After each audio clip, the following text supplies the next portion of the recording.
Today we're doing some cold and hot load training for some soldiers that aren't familiar with Army aviation and our aircraft. So our crew chiefs, what they do is they explain how to get in and out of the aircraft safely, how to use the restraints, and what happens, how to get out of the aircraft if there is an emergency or something other than a typical landing. The aircraft, if you loaded it right now, it would be cold. It's not running. There's the engines aren't running, the blades aren't on, they're not turning. So we use that term as cold loads. It's easier to communicate. It's not as busy. We do that first, so they can hear our instructions clearly. We can direct them to make corrections if we need to. The next step is to actually turn the aircraft on, hot load training, and then it becomes a little more noisy, a little more confusing, a little more dangerous, just because we have more moving pieces.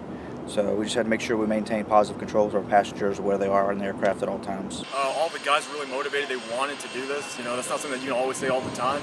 But going from a platform from tanks to helicopters, it was just a different shift. And to see the guys react to the different environments, it was really, really great to see. Because anytime that our aircraft's running, there is some inherent danger with it.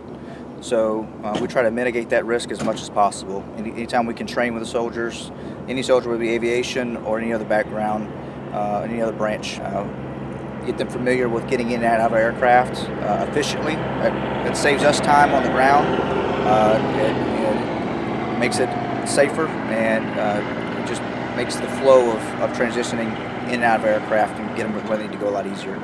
It's kind of what we signed up to do. You know, we are a troop transport. We transport troops, supplies, ammo, that kind of things, and that's our job. It's a lot of work that we put in as Aviation Battalion, from the maintainers, the fuelers, to the crews that actually fly the aircraft. There's a lot that goes in it behind the scenes just to get that one aircraft to take off.